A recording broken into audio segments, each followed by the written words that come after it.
નમસ્કાર દર્શક મિત્રો, અતિથિમાં ફરી એકવાર આપનું સ્વાગત છે. અતિથિ એટલે એવો કાર્યક્રમ કે જે કાર્યક્રમમાં વિશિષ્ટ વ્યક્તિત્વ સાથે આપની મુલાકાત કરાવે છે અને વાતો કરીએ છીએ અંતરંગ. આજ એક એવું વિશિષ્ટ વ્યક્તિત્વ કે જેનો ચહેરો જ્યારે આવે છે ત્યારે લોકો વાતો કરે છે અને એ જ્યારે ચહેરો આવે ને ત્યારે વિવાદ પણ સીધો ઊભો થઈ જાય છે.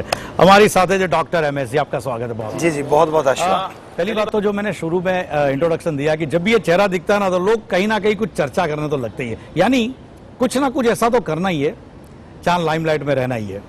ऐसा कभी कल्पना ही नहीं की हमने, कभी सोचा नहीं कि हमने लाइमलाइट में रहना है. हमने अपना लाइफ का जो एम बनाया है समाज की बुराइयां हटाना है.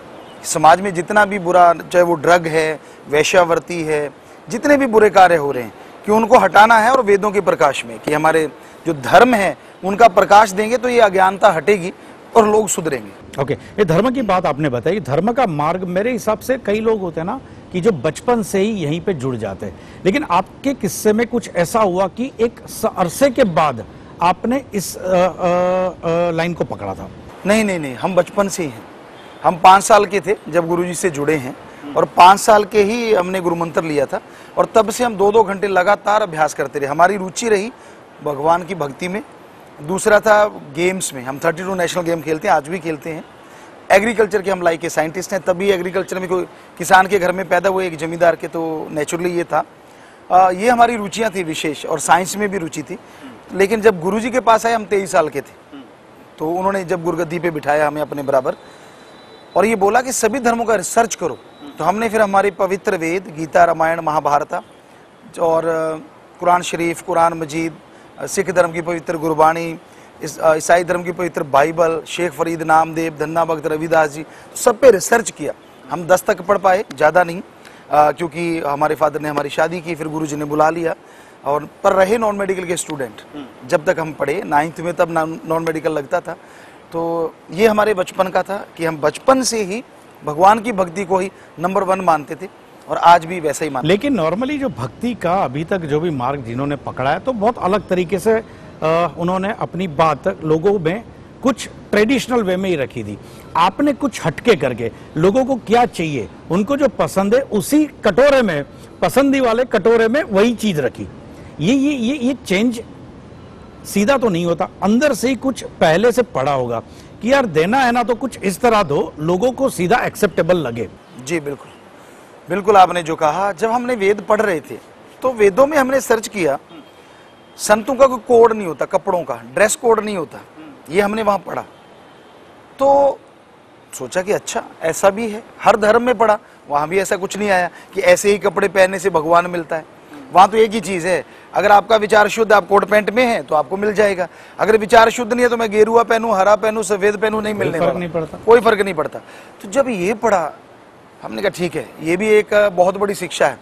तो 2006 या 7 की बात है, 7 लाख यूथ था, नौजवान. हमने उनको कसम दिलाई कि आप रेगुलर ब्लड डोनेट करोगे, 3 महीने के बाद ट्री प्लांटेशन करोगे, और इस तरह से हमने लगभग 42 कार्य उनको बोले. तो उन्होंने कहा गुरुजी करेंगे. सबने हाथ खड़े. हम सफेद कपड़े पहनते थे. उन्होंने कहा गुरुजी माइक ले लिया, एक हमारी भी सुनो. हमने कहा क्या है? कहते आपकी इतनी बातें मान रहे हैं, आप हमारी मानो, बोलो. कहने लगे गुरुजी आप जब सफेद पहनते हो ना तो हमें डर लगता है आपके पास आने को, आप तो ग्रेट लगते हो.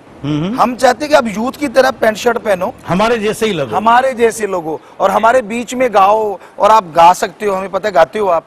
हम गाते थे और उनको पता था कि हम डिजाइनर हैं. तो ये कपड़ों पे जो डिजाइन किया हमने किया, क्योंकि हमने बेटी की शादी में, अपनी बेटी की शादी में डिजाइन किया था.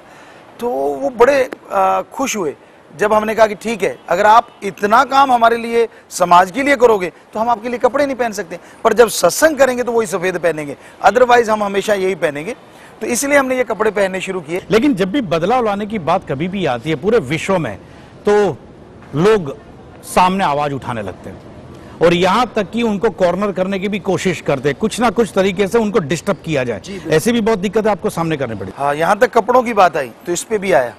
यहीं एक बड़ोदरा में हम कॉन्फ्रेंस हो रहा था, एक सज्जन ने हमें बोला कि गुरुजी आपने तो संतों का बेड़ा गर्क कर दिया. हमने कहा हैं ये क्या किया? कहते नहीं नहीं, आपने ये जो पैंट शर्ट पहनी है ना तो आपने तो कलंक लगा दिया. हमने हाथ जोड़े. हमने कहा भाई आपने वेद पढ़े? वो हमारे हिंदू धर्म से था सज्जन. कहता नहीं गुरुजी वेद नहीं पढ़े. हमने कहा हमने पढ़े नहीं, हमने रिसर्च किया है. और आपको बताएं वेदों में ये नहीं लिखा कपड़े पहनने से भगवान मिलता है, वेदों में ये लिखा है सोच पवित्र होने से और तड़प के उसको बुलाने से भगवान मिलता है। तो ऐसी बातें जब समाज के सामने, जितने लोग बैठे, पत्रकार कम से कम 50 बैठे थे, सबने तालियां मारी कि और पूछ, वो कहता नहीं मेरा एक में संतुष्टि हो गई। तो लोगों ने इस तरह से कहा, बहुत लोग आए, धार्मिक लोग आए, उन्होंने बोला कि गुरुजी ये क्या कर दिया आपने, पैंट शर्ट क्यों पहन रहे हो? हमने कहा क्यों? अरे संत तो नंगे भी रहते रहे हैं आदिकाल में, और हमने अगर समाज जैसे पहन ले तो उसमें दिक्कत क्या है? और जब उन्होंने हमारे विचार सुने, बातें सुनी, तो वो कहते गुरुजी कुछ भी पहनो, आपने सही कहा है, जब वेदों में नहीं लिखा, किसी और धर्म में नहीं लिखा कि ऐसा ही पहनना है, तो ऐसा लगता नहीं कि कुछ ऐसा करना चाहिए। तो इसलिए आपने लेकिन तो सिख धर्म की जब गुरु गोविंद सिंह जी के बारे में भी जब आपने उनके गेटअप के साथ जो पूरा किया था, उसमें भी बहुत विवाद खड़े हो गए। हकीकत में शायद आपने सुना नहीं, शायद इसलिए आपको भी नहीं पता। श्री गुरु गोविंद सिंह जी महाराज, उनके जो गेटअप है वो तलवंडी साबो, पंजाब में एक जगह है, वहां पड़ा है। जब आप वो देखेंगे तो फिर आप ये बात कभी नहीं कहेंगे, क्योंकि जो हमने गेटअप पहना था वो एक मुस्लिम सज्जन लाए थे। ये अकबर बादशाह या हुमायूं के टाइम की ड्रेस है, और वो हम 91 से पहनते आ रहे थे। जब भी कोई ले आता था कि गुरुजी हमारा फंक्शन, तो इतना हवा क्यों हो गया? उन्होंने बोला कि हमारा फंक्शन है, उस पे पहनो, तो हमने वो पहना, तब कोई नहीं बोला। ये हुआ था, हमें लगता है कि तो ड्रग माफिया और एक राजनीति भी हो सकती है, अदरवाइज ऐसा कोई हुआ नहीं था। वो कपड़े गुरु गोविंद सिंह जी महाराज से मिलते नहीं।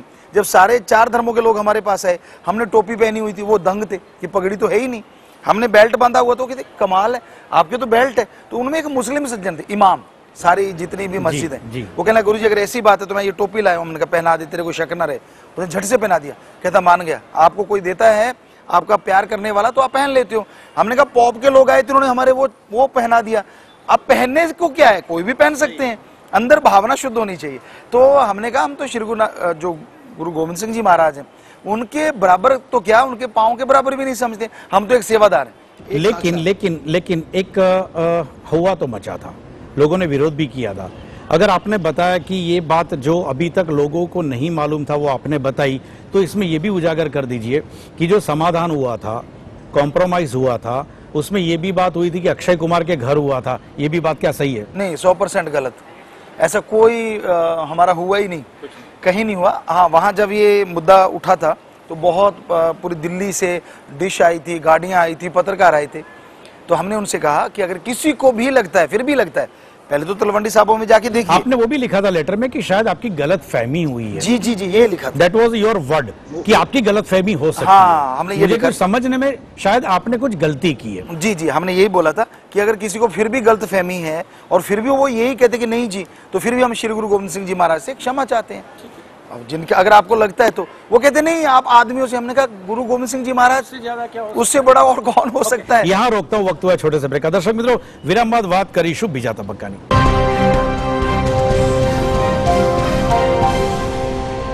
विराम बाद फरी एक बार स्वागत है आपनु कार्यक्रम अतिथि में। बचपन से ही आपने बताया कि खेल का शौक, और पंजाबी हट्टे कट्टे, तो बहुत सारे स्पोर्ट्समैन को आपने टिप्स भी दिया है जी। मेरे हिसाब से, जहाँ अगर मैं गलती नहीं करता हूं तो कुश्ती वाले हमारे विजेंद्र जी को जी आपने टिप दिया था, और विराट कोहली को भी आपने कुछ बुला के टिप दिया था जब वो 25-30 रन में आउट हो जाता था, तो आपने कहा कि कुछ ये करिए, तो फिर तो उनकी इनिंग बहुत चलने लगी। जी जी, हाँ, जैसे आपने बोला कि हम असल में बेसिकली राजपूत हैं।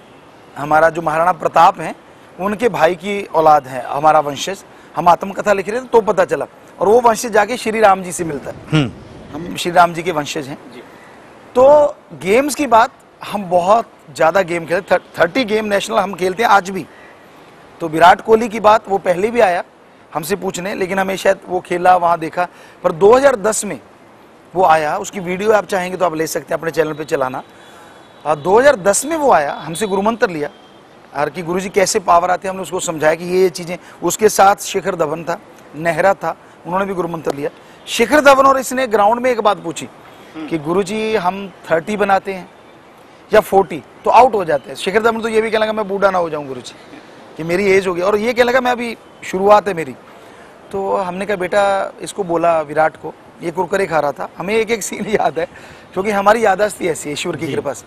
तो हमने उसको बोला कि बेटा तू पता क्या करता है, जब 30-40 रन बनते तुझे लगता है कि लो भाई मैं जम गया, अब मैं जो करूं सो करूं, तो वहां जाके नया शॉट क्रिएट करता है, और जैसे नया शॉट क्रिएट करता है आउट हो जाता है। तू पहले प्रैक्टिस कर उन शॉट की फिर खेल। कहता गुरुजी मैं तो मारता ही हूँ। तो मारता रहा है, इसमें डर क्या है? तो आपने देखा होगा जब वो इंडिया टीम में आया था सिर्फ मारता ही था, डिफेंस नहीं करता था। हमने कहा तू पहले सीख लेना ऐसी चीजें, शॉट वो बनाने सीख लो, फिर आप खेलते रहना। आज वो डिफेंस भी करता है। तो ऐसी टिप्स दोनों को ही हमने दिया था। दोनों का एक ही सवाल था कि आप ऐसा किया करो, अगर मारना ही आपको अच्छा लगता है तो आप मारो। हमारे बहुत से ऐसे प्लेयर हुए हैं जो आगे बढ़े हैं। तो 2010 से हमें लगता है आज तक वो ये काम कर रहा है, और ये हकीकत है। धर्म के साथ धर्म की बात आपने मतलब शुरू से ही ऐसा शायद आपने डिजाइन किया होगा कि जो भी ऐसी बरसों से रूटीन बातें जो है, जो कि सनातन सत्य भी है, लेकिन वो अलग फॉर्मेट में आती है, इसलिए शायद यूथ वहां तक नहीं पहुंचता था। यूथ तक अच्छी बात पहुंचाने के लिए हिंदुस्तान का सबसे बड़ा इफेक्टिव माध्यम जो है फिल्म। तो आपने क्या उसी हिसाब से फिल्म इंडस्ट्री में अपनी बात रखने की जो सोची, या तो उसके पीछे और कोई भी और अलग आशय है कुछ? ये आशय तो था ही था 100%। लेकिन इस आशय को लेके हमने गाना शुरू किया था। पहले हमने, क्योंकि सत्संग करते थे पूरा गुजरात, पूरा इंडिया में, हमने तहसील तहसील तालुका हर जगह जाके आए। लेकिन जब हमने गाना शुरू किया तो क्लासिकल शुरू किया। लोगों को अच्छा लगा, लेकिन यूथ खिसकने लगा। हमने कहा अच्छा बेटा, छोड़ना तो आपको, पकड़ना तो आपको ही, आपको गिटार पकड़ लिया। फिर गिटार पकड़ा, जैज, हिप हॉप, रैप। और जस्टिन बीबर जो इंग्लिश के एक बहुत अच्छे गायक हैं, उनको शायद 1 या 2 प्लेटिनम प्लग का अवार्ड मिले, हमें 5 मिले गाने पे। यानी एशिया के हम फर्स्ट हैं कि एट द स्पॉट हम गा सकते हैं, बिना साज के, बिना सुर के। आप जो बोलेंगे हमारे ख्याल में, अगर हमारे वाला वो चीज़ है तो हम झट से गा देंगे, अगर याद नहीं तो वो एक अलग चीज़ है। तो वो गाना शुरू किया, लेकिन कुछ फ्रंट, हमने 130 कंसर्ट किए पूरी नाइट, 4 लाख यूथ होता था उसमें। जी हाँ, उसी की वजह से ये अवार्ड मिले हमें। तो जब हम गाते तो कुछ फ्रंट लाइन में बैठे होते हैं यूथ, एक बार वो दिखे नहीं। तो हमने शाम को पूछा बेटा कहाँ थे? तो वो 15 से 18 साल के बच्चे थे। कहने गुरुजी बो। अरे बो क्या कर रहा है, बता ना कहाँ थे? कहता जी वो फिल्म देखने गए थे। तो फिर डर क्यों रहा है? कहता मम्मी पापा को मत बताना गुरुजी। क्यों? उन्होंने बोला है कि ये तो गंदी चीज है। गंदी चीज नहीं देखते। अचानक क्लिक हुआ, फिल्म तो ये देखना छोड़ते नहीं, क्यों ना गंदी चीज की जगह भगवान की वाली चीज ले आए। माँ बाप भी कहेंगे बेटा जा देख। ओके। और एक जो हमारे मंत्र हैं वेदा के या जो भी हैं, उनको आज का यूथ समझना भी नहीं चाहता और वो समझ में आते भी नहीं। तो क्यों ना उनको सरल भाषा में, बिल्कुल सीधी और एंटरटेनमेंट के साथ, तो वो जल्दी से देखेंगे भी भाग के और सुनेंगे। और ये रिजल्ट 100% हमें मिला। फिल्म से पहले लास्ट संडे को वहाँ सत्संग होता है, हर संडे को होता है, पर लास्ट संडे की आपको बात बताते हैं। अगर हम अनाउंस करते तो 5 से 10 हजार लोग आते थे हर संडे लास्ट। अगर अनाउंस नहीं करते तो 5 से 7 हजार। पर जैसे ये दोनों फिल्में गई हैं, अब अनाउंस ना करें तो 25 हजार, अगर अनाउंस कर दें तो 25,000 से 50,000 लोग ड्रग छोड़ने आ रहे हैं, बुराइयां छोड़ने आ रहे हैं, जो अपने आप में बेमिसाल है। मैं सीधा ड्रग पे आ जाता हूँ। जिस तरह से आपकी मूवमेंट थी, आपने बताया कि वेश्यागिरी बंद करने के लिए, ड्रग के लिए जो आज का यूथ बर्बाद हो रहा है, इसमें अपने आप को मतलब खोखला कर रहा है। बिल्कुल। ड्रग और पंजाब, शायद उसी वजह से आपके ऊपर थ्रेटन भी बहुत आए थे, और ये जेड सिक्योरिटी शायद उसी वजह से, क्योंकि ये कोई इजी बात नहीं है ड्रग के खिलाफ आवाज उठाना, यानी तो इंटरनेशनल माफियाज होते हैं इसमें। जी हाँ, बिल्कुल सच कहा। तो ये सीधा तो नहीं होगा कि शुरू कर दिया, बहुत लोग चाहते हैं कि मुझे करना है, लेकिन कोई डर की वजह से छोड़ देते, पकड़ के रखा। जी बिल्कुल। हमें जब ये ड्रग छुड़वाना शुरू किया, वैसे गुरुजी ने 1948 से ये 3 वचन रखे कि आपने किसी तरह का नशा नहीं करना, आपने मांस अंडा छोड़ना है, और वैश्यावृत्ति। तो ये 3 परहेज मानते हैं। तो जब हमने ये शुरू किया तो लोग छोड़ने लगे। 3-4 करोड़ जब लोग हो गए, हमारे पास ड्रग माफिया की धमकियां शुरू हो गई, आपको फिनिश कर देंगे, आपको खत्म, लेटर आने लगे, कहीं ऐसे जैसे कार्ड आते हैं। असॉल्ट भी हुआ होगा कभी? नहीं, हमने ऐसा उसको फाड़ के फेंक देते थे। हमने कहा अगर किसी को बताएंगे ये वाले लड़ेंगे उनसे जाके, बिना वजह झगड़ा होगा। फिर एक बार हम यूपी में थे तो एक फोटो आई, लड़के लड़की की थी, बिल्कुल नगन, और हमारा गला काट के उस पर फोटो पे लगाया गया था। कहते ऐसे पोस्टर बांट देंगे अगर कल आपने सत्संग में ड्रग छुड़वाने का बोला। हमने वो फाड़ा, फेंक दिया, और कल को सत्संग में बोला कि ड्रग छोड़ो भाई, क्योंकि संत तो अब चले इसलिए तो यही करेंगे। उसके बाद फिर जो हुआ आप लोगों को जानते हैं कि उन्होंने केस किए, बहुत सारी चीजें हम पे करी गई। तो इसका मेन रीजन जो आपने बोला कि पंजाब में जब हम सत्संग कर रहे थे तो 3 घंटे में बठिंडा में 1,13,000 लोगों ने नशा छोड़ा। ऐसे एक जगह और थी वहां 40,000, कहीं 50,000। ऐसे हरियाणा में भी, इधर गुजरात में 20-30 हजार तक संख्या जाती थी। हरियाणा में बराबर था, हरियाणा, यूपी, दिल्ली, राजस्थान, ये सब बराबर थे। कंपटीशन था कि कौन ज्यादा हो रहा है। तो फिर ये ड्रग माफिया ने हम पे अटैक किया। सबसे पहले किया पत्थर मारे, हमारी गाड़ियां थी, हम निकल गए। अगली बार फिर राइफलों से, और वो गोलियां चली, वहां पुलिस आ गई, वहां से निकल गए।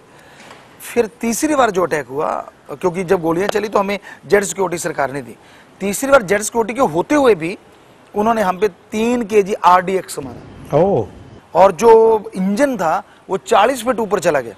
और ईश्वर की कृपा देखो, किसी के खरोंच नहीं आई, और इंजन जाके ऐसे नहीं आया, यूं गिरा। तो ये ईश्वर है, क्योंकि 5-6 क्विंटल का इंजन ऐसे ही आएगा, लेकिन वो यूं गिरा तो ये किसी ने फेंका, भगवान नहीं। तो उस ये कारण था कि ये जो सिक्योरिटी वगैरह जो हमारे साथ चलती है, इसकी वजह ही ये है। जो आदमी इस एज में जो कार्य करता है, उसके बीज बचपन में कहीं रोपे गए होते हैं।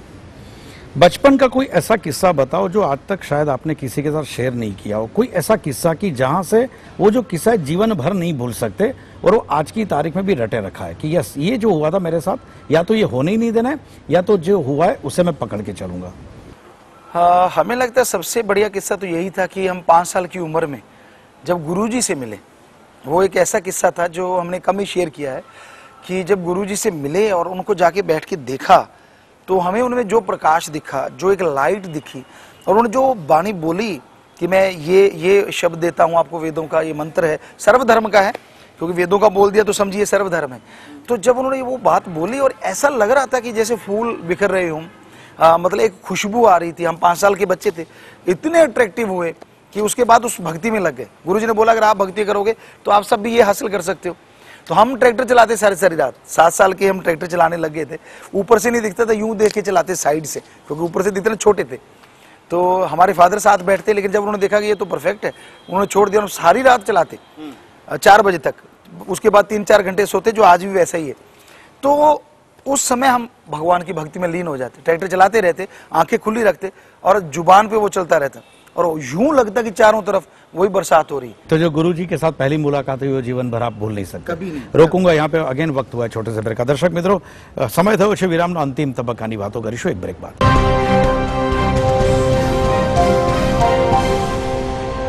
વિરામ બાદ ફરી એકવાર સ્વાગત છે આપનું કાર્યક્રમ અતિથિમાં। हिंदुस्तान पाकिस्तान का वॉर, जिस तरह से मूवमेंट चल रही है, अभी बातें चल रही है, आपका इंडिविजुअल ख्याल क्या है? हमने अभी 5-7 दिन पहले भी बोला था कि भाई इसका हल यही है कि या तो जो हमारा बॉर्डर है उसको सील कर दिया जाए। आज हाईटेक है बहुत कुछ हमारे पास, कि एक उधर से पक्षी भी इधर पर ना मारे। दूसरा है कि इस देश को आतंकवादी देश घोषित कर दें पूरे जोर शोर से, ताकि अगर पाकिस्तान को आतंकवादी देश हो जाएगा, राशन पानी नहीं आएगा, तो उनके नेता भी और उनके नागरिक भी अपने आप सुधरते चले जाएंगे। और तीसरा, हमने एक टीवी चैनल पे ये बोला था कि अगर हो सके तो अगर वो छापामारी, हमारे टाइम में कहते थे, पुराने टाइम में अपने भारत का मशहूर है छापेमार युद्ध, अगर वो ऐसा छापेमार आतंकवादियों को भेजते हैं तो क्यों ना हमारे भी ऐसे ही किया जाए। तो हमें बड़ी खुशी आज आपके जरिए से हम मोदी साहब को बहुत बहुत साधुवाद कहते हैं, आशीर्वाद भेजते हैं कि उन्होंने जो कदम उठाया है ये बहुत जरूरी था। अगर वो कदम ना उठाते तो हमारे नागरिक पता नहीं कितने मारे जाते। और रही बात युद्ध की, ये युद्ध बहुत खतरनाक है, ये नहीं होना चाहिए हमारे अकॉर्डिंग। जहां तक कान पकड़ के काम चलता है, कान पकड़ लो, एक चमाट मार के काम पत्ता तो चमाट मार बढ़िया है, वो बढ़िया। सेल्फी खींचने का बहुत शौक है जी। हमने अभी ट्विटर पे भी आपका देखा, जो आप बात कर रहे थे, किसी से 7 मिनट का वीडियो है, आप वीडियो पे बात करते रहो। तो ये शौक भी, मतलब यूथ को जो पसंद है तो वही करते रहो। जी जी जी जी, बिल्कुल आपने सही पकड़ा कि यूथ चाहता है जो चीजें, वो हम करते रहते। तो ये बेटी साथ आई, कहती पापा पेरिस्कोप करो, तो वो पेरिस्कोप पे शुरू हो गया। अभी हम करते आ रहे थे कि हम वहां पहुंच गए हैं, हम ये कर रहे हैं, वो कर रहे हैं। तो इससे उनको क्रेज आता है, वो बड़े उत्साहित होते हैं, बड़े खुश होते हैं यार, क्योंकि उन्होंने साथ में ये भी कहा था कि जो हम यूथ नहीं कर पाते आप वो भी करो। तो हम जो स्टंट करते हैं, मुंबई से कई फाइट मास्टर साथ लेके आते स्टंटमैन को, उनसे नहीं होता। ओके। हालांकि वो 18-20 साल के होते हैं और हम 50 साल, तो उनको करके दिखाते हैं, ले बेटा हम कर देते, कौन सी बड़ी बात। तो उनकी आंखें फटी की फटी रह जाती हैं। मेरे हिसाब से पूरे हिंदुस्तान में एक ही बाबा ऐसे होंगे, नॉर्मली कोई भी बाबा जो है हिंदुस्तान के, वो जब भी कोई शॉप में या मॉल में जाते होंगे ना, तो लोग कहते होंगे अरे यार ये जाके माला खरीदेंगे ये, लेकिन वो चाहते हैं कि अगर ये बाबा है ना तो 15-20 शर्ट टी शर्ट खरीद लेंगे, पैंट खरीदेंगे और खास करके शूज पे तो आपकी चॉइस अलग ही होती है। जी जी, आपने जो कहा वो सही है, क्योंकि तो मॉल वाले खुश हो जाते होंगे, चलो बाबा है आज अपना टारगेट पूरा हो जाएगा। नेचुरली, क्योंकि हम बेटियां होती हैं तो साथ चले जाते हैं कि चलो बेटा, और हमारे लिए भी खरीदते हैं। और होता क्या है, जब हम डिजाइन करते हैं, जैसे ये डिजाइन कर दिया, आपके सामने पहन लिया, टीवी में आपके आ गया, तो फिर ये हम ये करते हैं कि ये यूथ को देते हैं कि ले बेटा तू ले ले, और उसके बदले में जो पैसा देते हैं वो हम, जैसे थैलेसीमिया के मरीज हैं या किसी गरीब की बेटी की शादी नहीं होती, उसमें वो पैसा लगा देते हैं। तो इसलिए हम शर्ट ज्यादा खरीदते हैं कि डिजाइन कर देंगे। और हमारे ये भी, वो कहते हैं ना, एक लालच होता है कि अगर इसको कोई खरीदेगा तो हम इससे लोगों का भला होगा, तो इसलिए मॉल से ये चीजें लेते हैं, वरना हमें ऐसा कुछ नहीं था। पर यूथ ने ये सब करने के लिए हमें कलरफुल कपड़े पहनने का शौक है, लेकिन फिर भी एक फेवरेट कलर तो होगा अपना। फेवरेट कलर हमारा वाइट ही है, जो गुरुजी ने दिया था। जब फिल्मों में एंट्री ले ही ली है, गाना भी गा लेते हैं आप, लिख भी लेते हो गाना, स्क्रिप्ट भी, स्क्रीन प्ले भी लिख लेते हो, एक्शन भी अपने हिसाब से डिसाइड कर दो। पूरी इंडस्ट्री की बात करें फिल्म इंडस्ट्रीज में, तो फेवरेट एक्टर कौन सा है आपका? हमने असल सच्चाई जो बताई, क्योंकि एक संत हैं तो झूठ तो बोल नहीं सकते। सच ये है कि हमने सिर्फ एक फिल्म देखी थी पहले, हम किसी की फिल्म नहीं देखते, कोई एक्टर नहीं, क्योंकि हमारा अगर कोई फेवरेट है तो वो सिर्फ भगवान है, वही अंदर से हमें ख्याल देते हैं। तो फिल्म देखी थी पहली कौन सी देखी थी? फिल्म का नाम नहीं याद, पर एक किस्सा याद है कि हम गेम खेलने गए थे वहाँ, क्रिकेट और कबड्डी नेशनल स्टाइल दोनों, क्योंकि दोनों के हम कैप्टन थे। तो हमने बच्चों को बोला क्या आप नशा छोड़ोगे? जो हमारे साथी थे, टीममेट्स, कहते तू फिल्म देखेगा? उनको पता था हम नहीं देखते। हमने कहा आप पक्का वायदा करते हो? कहते हाँ, अगर आप फिल्म देखोगे तो हम आपके साथ जाके नशा छोड़ेंगे, गुरुजी से गुरुमंत्र लेंगे। हमने कहा और क्या चाहिए। अच्छा, तो नशा छुड़वाने के लिए उनके साथ फिल्में देखी थी, बहुत अच्छा। अभी एक गाना अच्छा सा सुनना चाहते हैं, मतलब कोई भी फिल्मी गाना जो आपको पसंद है, जहां बैठे बैठे कभी कभी गुनगुनाने को मूड करता है, ऐसा कोई गाना? हाँ, हमारी ही फिल्म का एक सॉन्ग है जी। हसीन वादियों में सफर पे हम हैं, आ रहा मजा है, नाचे जम जम है। बहुत अच्छे, थैंक यू वेरी मच, हमसे बात करके बहुत बहुत शुक्रिया। दर्शक मित्रों, आती खास बात बाबा राम रहीम इंसान के साथ અલગ જ વ્યક્તિત્વ અને એમની સાથે જ્યારે વાત કરીએ ત્યારે તેમના વિશે વાંચેલું ને સાંભળેલી વાતો છે ને બધી જ ક્યાંક એક સાથે ઢેર થઈ જાય છે, કારણ કે એક અલગ જ કેરેક્ટર જ્યારે એમની સાથે મળી છે ત્યારે બહાર આવે છે। ફરી મળીશું નેક્સ્ટ એપિસોડમાં એક નવા અતિથિ સાથે, ત્યાં સુધી રજા આપશો, નમસ્કાર, thank you very much, thanks again.